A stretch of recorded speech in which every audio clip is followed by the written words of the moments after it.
Hi friends. శివుడు ఆది అంతం లేనివాడు. ఈ సృష్టిలో అన్ని రూపాల్లో శివుడు ఉన్నాడని చెబుతారు. శివుడు మోక్షాన్ని ప్రసాదించే దైవం.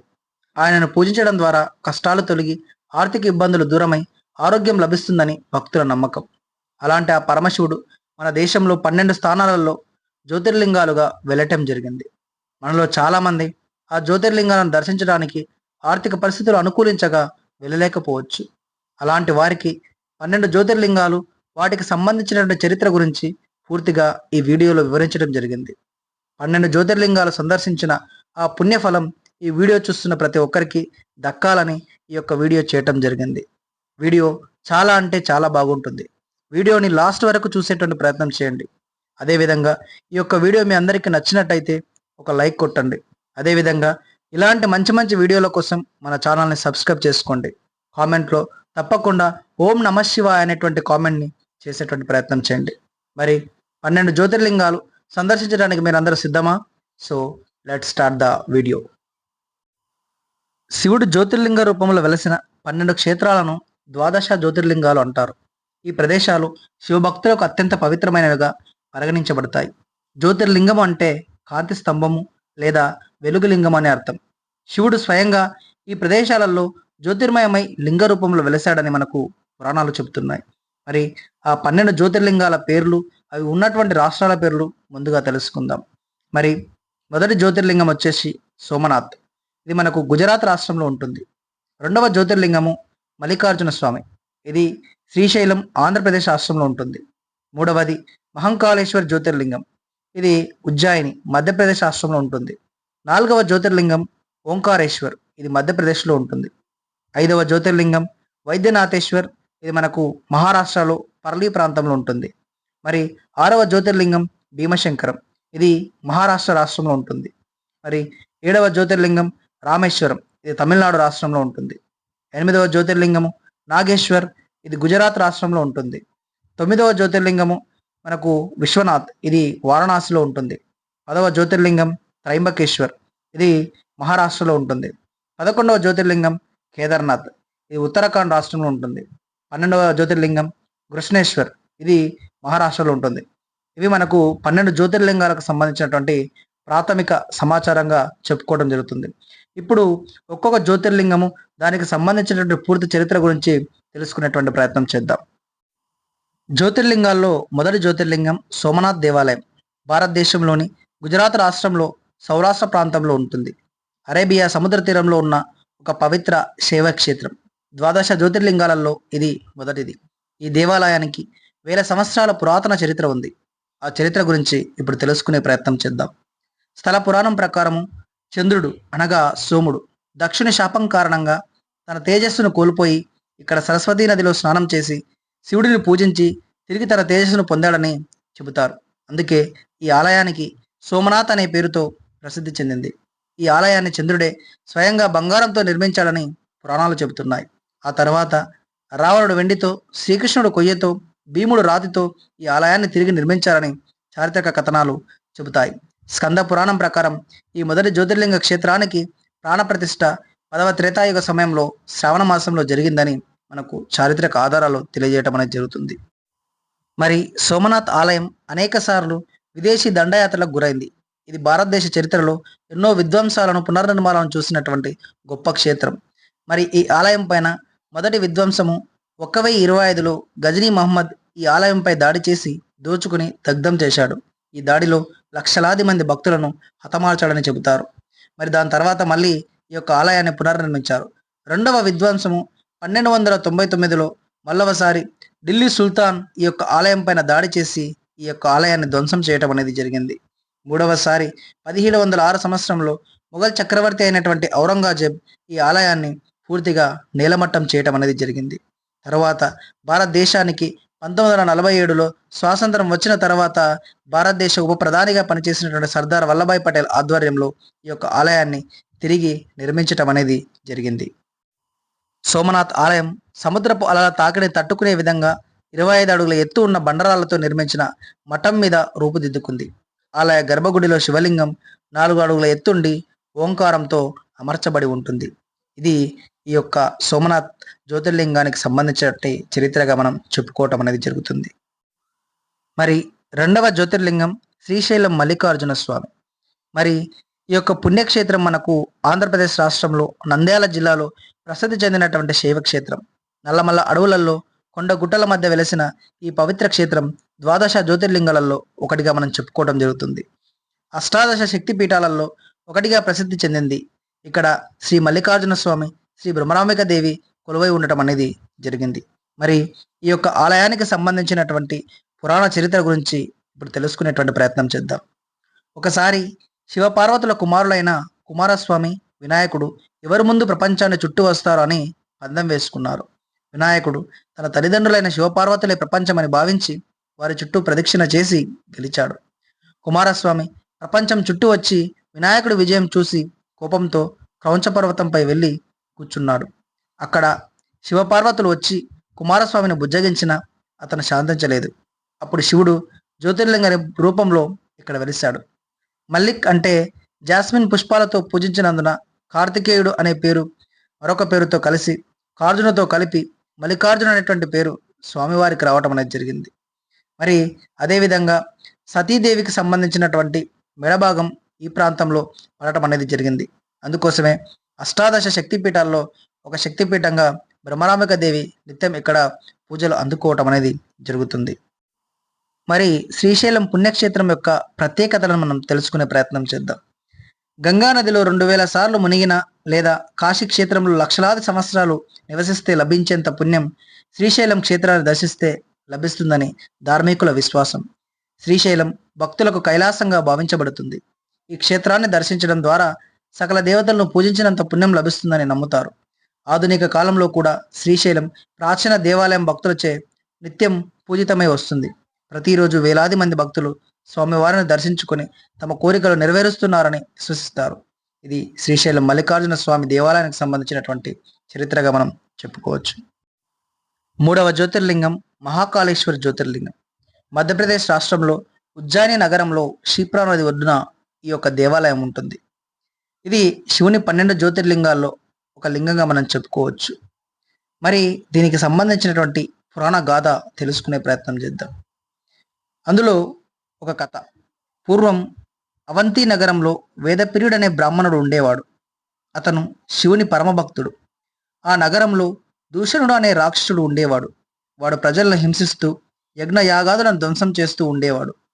ప్రజలు భయభ్రాంతులై వేదప్రియుడిని ఆశ్రయించారు. వేదప్రియుడు, అతని శిష్యులు, ఇతర భక్తులు శివుణ్ణి ప్రార్థించారు. వారి ప్రార్థనలకు మెచ్చి శివుడు మహాకాళి రూపంలో అక్కడ ప్రత్యక్షమై దూషణుని సంహరించాడు. అనంతరం భక్తుల కోరిక మేరకు అక్కడే జ్యోతిర్లింగ రూపంలో వెలిసి మహంకాళేశ్వరుడిగా పూజలు అందుకుంటున్నాడు.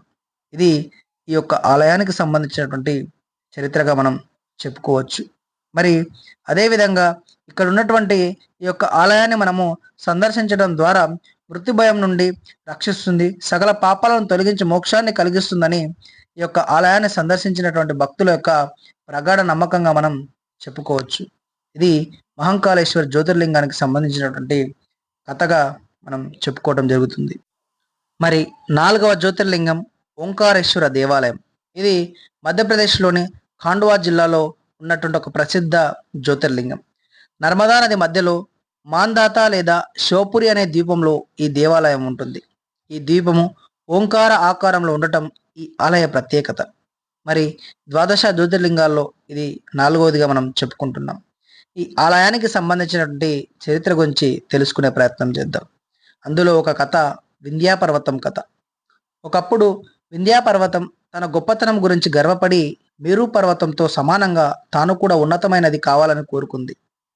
నారద మహర్షి సలహా మేరకు వింధ్యాపర్వతం శివుని గురించి ఘోర తపస్సు చేసింది.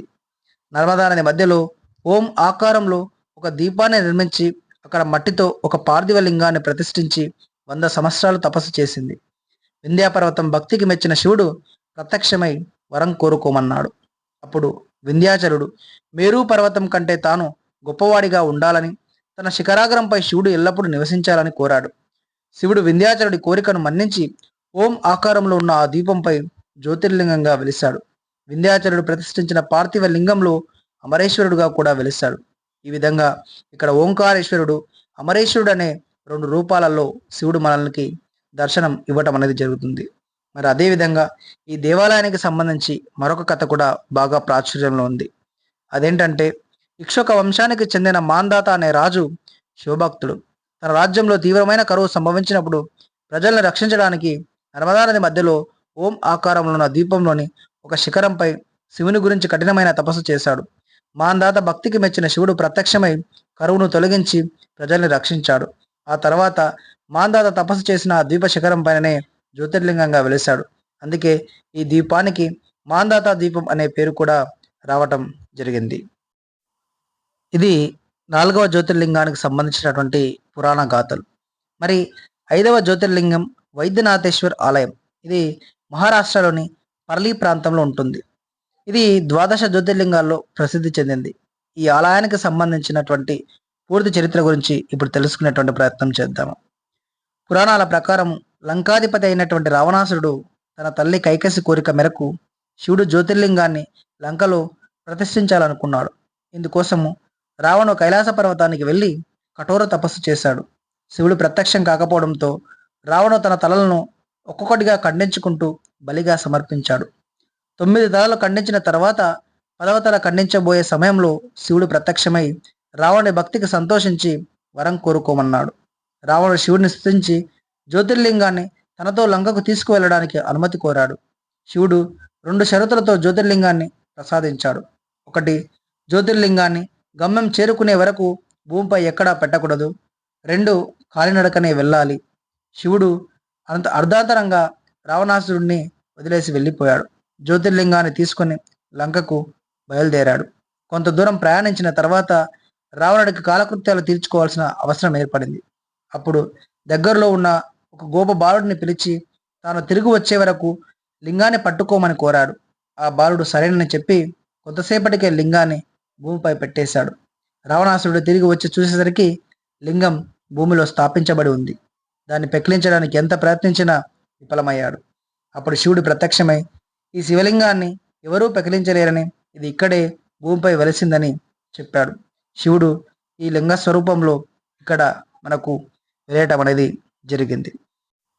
మరి 6వ జ్యోతిర్లింగం మహారాష్ట్రలోని పూణే జిల్లాలో సహ్యాద్రి పర్వత శ్రేణిలో నెలకొన్న శ్రీ భీమశంకర దేవాలయంగా మనం చెప్పుకోవటం జరుగుతుంది. మరి ఈ యొక్క ఆలయ ప్రాముఖ్యతను తెలుసుకునే ప్రయత్నం చేద్దాం. ఈ యొక్క ఆలయ చుట్టుపక్కల ప్రాంతంలో ఉన్న ప్రకృతి సౌందర్యంతో భక్తులను ఆకర్షిస్తుంది. ఇక్కడే భీమా నది ఉద్భవించి కృష్ణానదిలో కలుస్తుంది. మరి దీనికి సంబంధించినటువంటి పౌరాణిక కథ గురించి తెలుసుకుందాం. భీమశంకర జ్యోతిర్లింగం ఆవిర్భావం వెనక ఒక ఆసక్తికరమైన పురాణ కథ ఉంది. రావణాసురుడి తమ్ముడైన కుంభకర్ణుడికి కర్కటి అనే రాక్షస స్త్రీకి జన్మించిన కుమారుడు భీముడు. కుంభకర్ణుడు రాముడి చేతిలో మరణించిన తర్వాత కర్కటి తన కుమారుని దేవతల గురించి ఏమీ తెలియకుండా పెంచుతుంది. అయితే భీముడు పెద్దవాడైన తర్వాత తన తండ్రి మరణానికి శ్రీరాముడు రూపంలో ఉన్న విష్ణువే కారణమని తెలుసుకుంటాడు. విష్ణుపై ప్రతీకారం తీర్చుకోవాలనే కోరికతో భీముడు బ్రహ్మదేవుడి గురించి తీవ్ర తపస్సు చేస్తాడు. బ్రహ్మదేవుడు ప్రత్యక్షమై వరాలు ప్రసాదిస్తాడు. ఈ వరబలముతో భీముడు అహంకారిగా మారి 3 లోకాలను పీడిస్తాడు. కామరూపేశ్వర్ అనే శివభక్తుడైన రాజుని బంధించి దేవతలకు పూజలు చేయకూడదని తననే పూజించాలని ఆదేశిస్తాడు. అయినప్పటికీ కామరూపేశ్వరుడు భీముడి మాటలను లెక్క చేయకుండా తాను బంధించబడిన చెరసాలలోనే ఒక పార్థివ శివలింగాన్ని ఏర్పాటు చేసుకొని శివుడిని పూజిస్తూ ఉంటాడు. ఇది తెలుసుకున్న భీముడు ఆగ్రహంతో తన కత్తితో ఆ శివలింగాన్ని ఖండించడానికి ప్రయత్నిస్తాడు. ఆ సమయంలో పరమశివుడు ఆ పార్థివ లింగం నుంచి జ్యోతి రూపంలో స్వయంభుగా ప్రత్యక్షమవుతాడు. శివుడికి భీముడికి మధ్య భీకర యుద్ధం జరుగుతుంది. చివరకు శివుని ఆగ్రహ జ్వాలలకు భీముడు భస్మం అవుతాడు. భీముడితో యుద్ధం చేసినందున దేవతలు శివుడిని అక్కడే లింగ రూపంలో కొలువై ఉండమని కోరుకుంటారు. వారి ప్రార్థనను మన్నించి పరమశివుడు భీమశంకర జ్యోతిర్లింగంగా అక్కడే వెలిశాడు. ఈ యుద్ధ సమయంలో శివుడి శరీరం నుంచి జాలువారిన స్వేదము భీమానదిగా రూపాంతరం చెంది ప్రవహిస్తుందని నమ్మకం. ఈ శివలింగం మోటేశ్వర్ మహాదేవ్ అని కూడా పిలవటం జరుగుతుంది. ఇది ఈ యొక్క శివలింగానికి సంబంధించినటువంటి పౌరాణిక చరిత్రగా మనం చెప్పుకోబడటం అనేది జరుగుతుంది. మరి 7వ జ్యోతిర్లింగం శ్రీ రామేశ్వర దేవాలయం గురించి తెలుసుకునే ప్రయత్నం చేద్దాం. ఈ దేవాలయం భారతదేశంలో ఉన్నటువంటి 12 జ్యోతిర్లింగాల్లో ఒక జ్యోతిర్లింగం. ఇది తమిళనాడు రాష్ట్రంలో రామనాథపురం జిల్లాలో ఉన్న రామేశ్వర ద్వీపంలో ఉంటుంది. ఈ యొక్క ఆలయం హిందువులకు అత్యంత పవిత్రమైనటువంటి పుణ్యక్షేత్రాలుగా ఒకటిగా పరిగణించబడుతుంది. దీనికి సంబంధించినటువంటి పురాణ చరిత్ర గురించి తెలుసుకునే ప్రయత్నం చేద్దాం. రామేశ్వర ఆలయం రామాయణంతో ముడిపడి ఉంది. రావణుడు సీతను అపహరించి లంకకు తీసుకువెళ్ళినప్పుడు శ్రీరాముడు సీతను తిరిగి తీసుకురావడానికి వానర సైన్యంతో కలిసి లంకకు వెళ్ళవలసి వచ్చింది. లంకకు వెళ్ళడానికి శ్రీరాముడు సముద్రం మీద వంతెన నిర్మించాలని నిర్ణయించుకున్నాడు. వంతెన నిర్మాణం ప్రారంభించే ముందు శ్రీరాముడు శివుడిని పూజించాలని నిర్ణయించుకున్నాడు. ఎందుకంటే రావణుడు శివుడికి గొప్ప భక్తుడు మరియు రావణ్ణి సంహరించిన పాపం నుండి విముక్తి పొందాలని శ్రీరాముడు కోరుకున్నాడు. రాముడు శివలింగాన్ని ప్రదర్శించడానికి హనుమంతుడిని కైలాస పర్వతానికి పంపాడు. అయితే హనుమంతుడు తిరిగి రావడానికి ఆలస్యం కావడంతో సీతాదేవి స్వయంగా ఇసుకతో ఒక శివలింగాన్ని తయారు చేసింది. ఈ శివలింగాన్ని రామనాథ స్వామి అని పిలుస్తారు. హనుమంతుడు తిరిగి వచ్చిన తర్వాత తాను తెచ్చిన శివలింగము కూడా ప్రతిష్ఠించబడాలని కోరాడు. రాముడు హనుమంతుడిని శాంతపరిచి తాను ప్రతిష్ఠించిన రామనాథ స్వామి లింగానికి ముందుగా హనుమంతుడు తెచ్చిన లింగాన్ని పూజిస్తేనే రామనాథ స్వామి పూజ పూర్తవుతుందని చెప్పాడు. అందుకే నేటికి ప్రధాన ఆలయానికి కుడివైపున ఉన్న విశ్వనాథ స్వామి లింగాన్ని ముందుగా పూజిస్తారు. ఇది ఈ యొక్క రామనాథేశ్వర ఆలయానికి సంబంధించినటువంటి చరిత్రగా మనం చెప్పుకోబడటం అనేది జరుగుతుంది. మరి 8వ జ్యోతిర్లింగం గుజరాత్లోని ద్వారకాకు సమీపంలో ఉన్నటువంటి నాగేశ్వర జ్యోతిర్లింగంగా మనం చెప్పుకోబడటం జరుగుతుంది. మరి నాగేశ్వర జ్యోతిర్లింగానికి సంబంధించినటువంటి పురాణ కథ గురించి మనం తెలుసుకునే ప్రయత్నం చేద్దాం. పురాణ కథ ప్రచారంలో ఈ యొక్క జ్యోతిర్లింగానికి సంబంధించిన కథ, ఈ ప్రాంతాన్ని దారుకావనం అని పిలిచేవారు. దారుక అనే రాక్షసుడు తన భార్య దారుకితో కలిసి ఈ ప్రాంతాన్ని పాలించేవాడు. ఈ దారుకుడు చాలా భయంకరమైన రాక్షసుడు. ఇతను ప్రజలను హింసించి బంధించి రోజుకు ఒకరిని భక్షించేవాడు. ఒకసారి సుప్రియుడు అనే శివభక్తుడైన వర్తకుడు తన వ్యాపార నిమిత్తం తన అనుచరులతో కలిసి ఈ ప్రాంతం గుండా వెళ్తుండగా దారుకుడు వారిని బంధించి చెరసాలలో వేశాడు. చెరసాలలో ఉన్నప్పటికీ సుప్రియుడు నిత్యం శివుణ్ణి ధ్యానిస్తూ శివలింగాన్ని ప్రదర్శించి పూజలు చేసేవాడు. సుప్రియుడు చేస్తున్న పూజలు దారుకుడికి నచ్చలేదు. సుప్రియుడు ఏదో క్షుద్ర పూజలు చేస్తున్నాడని భావించి దారుకుడు తన ఖడ్గంతో సుప్రియుడిని సంహరించడానికి ప్రయత్నించాడు. అప్పుడు సుప్రియుడు ప్రతిష్ఠించిన సైకతాలింగం నుండి కోటి సూర్యుల కాంతితో శివుడు ప్రత్యక్షమయ్యాడు. శివుడు దారుకుణ్ణి అతని రాక్షస సైన్యాన్ని సంహరించాడు. అయితే దారుకి పార్వతీదేవిని వేడుకోగా ఆమె దారుకి మాంగళ్యాన్ని కాపాడుతానని వరమిచ్చింది. దాంతో శివుడు దారుకుడిని పూర్తిగా సంహరించకుండా వదిలేశాడు. అప్పుడు సుప్రియుడు పరమశివుడిని ఆ ప్రాంతంలోనే లింగ రూపంలో కొలువై ఉండమని ప్రార్థించాడు. శివుడు అతని ప్రార్థనను మన్నించి నాగేశ్వర అనే పేరుతో జ్యోతిర్లింగంగా అక్కడ వెలిశాడు. పార్వతీదేవి నాగేశ్వరిగా ఆ ప్రాంతంలో పూజించబడటం అనేది జరుగుతుంది. పూర్వం ఈ ప్రాంతంలో నాగజాతి ప్రజలు నివసించడం వల్ల ఈ యొక్క జ్యోతిర్లింగానికి నాగేశ్వర అనే పేరు వచ్చిందని పురాణాలు చెప్పడం జరుగుతుంది. ఇది ఈ యొక్క జ్యోతిర్లింగానికి సంబంధించినటువంటి చరిత్రగా మనం చెప్పుకోవటం అనేది జరుగుతుంది. మరి 9వ జ్యోతిర్లింగమైనటువంటి కాశీ విశ్వనాథ ఆలయ చరిత్ర గురించి తెలుసుకుందాం. ఇది ఉత్తరప్రదేశ్లోని వారణాసి నగరంలో గంగా నది ఒడ్డున ఉన్నటువంటి 12 జ్యోతిర్లింగాల్లో ఒకటిగా మనం చెప్పుకోవటం జరుగుతుంది. హిందువులకు అత్యంత పవిత్రమైన పుణ్యక్షేత్రాల్లో ఒక పుణ్యక్షేత్రంగా ఈ యొక్క ఆలయాన్ని మనం చెప్పుకుంటాము. మరి ఇది శివునికి అత్యంత ప్రీతిపాత్రమైన నగరంగా ప్రసిద్ధి చెందింది. విశ్వనాథ అంటే విశ్వానికి అధిపతి అని అర్థం. ఇది శివుడిని సూచిస్తుంది. అయితే ప్రతి ఒక్క హిందువు కూడా ఖచ్చితంగా తమ జీవితంలో ఒక్కసారైనా సందర్శించాల్సినటువంటి పుణ్యక్షేత్రంగా మనం కాశీని చెప్పుకోవటం జరుగుతుంది. మరి అసలు ఈ ఆలయం ఎప్పుడు నిర్మించబడిందనే దానికి ఖచ్చితమైన ఆధారాలు లేవు. కానీ ఇది వేల సంవత్సరాల క్రితం నుండి ఉనికిలో ఉందని నమ్ముతారు. వివిధ రాజులు మరియు సామ్రాజ్యాలు దీన్ని పునర్నిర్మించినట్లు విస్తరించినట్లు ఆధారాలు ఉన్నాయి. మరి మొఘల్ చక్రవర్తులు అనేక సార్లు ఈ యొక్క ఆలయం పైన దాడి చేసి అనేక రకాలుగా ఈ ఆలయాన్ని దోచుకున్నటువంటి ఆనవాళ్ళు మనకు ఈ యొక్క ఆలయంలో కనబడుతుంది. ఇది ఈ యొక్క ఆలయానికి సంబంధించినటువంటి చరిత్రగా మనం చెప్పుకోవచ్చు. మరి 10వ జ్యోతిర్లింగం త్రయంబకేశ్వర దేవాలయం మహారాష్ట్రలోని నాసిక్ జిల్లాలో త్రయంబక్ పట్టణంలో ఉన్న ద్వాదశ జ్యోతిర్లింగాల్లో ఒకటి. ఇది హిందూ దేవుడు శివునికి అంకితం చేయబడిన పురాతన ఆలయం. నాసిక్ సుమారు 28 కిలోమీటర్ల దూరంలో బ్రహ్మగిరి, నీలగిరి, కలగిరి అనే 3 కొండల దిగువన పచ్చని చెట్ల మధ్య ఈ యొక్క ఆలయం నెలకొని ఉంది. గోదావరి నదికి జన్మస్థానంగా కూడా ఈ క్షేత్రాన్ని మనం చెప్పుకోబడటం అనేది జరుగుతుంది. మరి ఈ యొక్క ఆలయానికి సంబంధించినటువంటి పురాణ కథలు అందుబాటులో ఉన్నాయి. మరి దీనికి సంబంధించినటువంటి ఒక కథ గురించి తెలుసుకునే ప్రయత్నం చేద్దాం. అదే గౌతమ మహర్షి మరియు గోదావరి నది. పూర్వకాలంలో బ్రహ్మగిరి పర్వతంపై అహల్యతో కలిసి గౌతమ మహర్షి నివసించేవాడు. ఆయన గొప్ప తపస్సంపన్నుడు. ఒకసారి ఇతర మునీశ్వరులు గౌతముడి తపశ్శక్తిని పరీక్షించాలనుకుంటారు. గౌతముడు తన శక్తితో గంగానదిని భూమిపైకి రప్పించాలని కోరుకుంటాడు. పరమేశ్వరుడు గౌతముని కోరికను మన్నించి తన జటాజూటాన్ని విసరగా అది బ్రహ్మగిరి పర్వతంపై పడి గోదావరి నదిగా ప్రవహించిందని స్థల పురాణం చెబుతుంది. ఈ కారణంగానే గోదావరి నదిని గౌతమి గంగ అని కూడా పిలుస్తారు. త్రిమూర్తులు ఈ ప్రాంతంలో నివాసం ఉన్నట్టు కూడా మనకు చారిత్రక ఆధారాలు చెప్పబడుతున్నాయి. గౌతమ మహర్షి తపస్సుకు మెచ్చిన శివుడు ఆది పరాశక్తితో పాటు బ్రహ్మ విష్ణు సమేతంగా ప్రత్యక్షమవుతారు. ఈ క్షేత్రంలో త్రిమూర్తులు ఒకే లింగ రూపంలో స్వయంభూగా వెలిశారు. అందుకే ఈ ఆలయంలోని లింగాన్ని త్రిమూర్తి లింగం అని పిలుస్తారు. ఈ లింగం బంగారు ముసుగుతో ఉన్న ఆభరణంతో కప్పబడి ఉంటుంది. ఇది ఈ యొక్క ఆలయానికి సంబంధించినటువంటి చరిత్రగా మనం చెప్పుకోవచ్చు. మరి 12వ జ్యోతిర్లింగం కేదార్నాథ్ ఆలయం. ఇది హిమాలయ పర్వత శ్రేణుల్లో ఉత్తరాఖండ్లోని రుద్రప్రయాగ జిల్లాలో మందాకిని నదికి ప్రక్కన సముద్ర మట్టానికి సుమారు 3583 మీటర్ల ఎత్తులో ఉంటుంది. అంటే దాదాపు 1200 అడుగుల ఎత్తులో ఉంటుంది. ఇది భారతదేశంలోని అత్యంత పవిత్రమైన పుణ్యక్షేత్రాల్లో ఒకటి. మరియు దీని చరిత్ర, స్థల పురాణము, దాని గురించి తెలుసుకునే ప్రయత్నం చేద్దాము. కేదార్నాథ్ ఆలయం మహాభారతం కాలంలో ఉన్నటువంటి పాండవులతో ముడిపడి ఉంది. మహాభారత యుద్ధం తర్వాత పాండవులు తమ బంధువులను చంపిన పాపం నుండి విముక్తి పొందడానికి శివుడిని దర్శించుకోవాలని కోరుకున్నారు. శివుడు వారిని కలవడానికి ఇష్టపడక ఒక ఎద్దు రూపంలో కేదార క్షేత్రానికి పారిపోతాడు.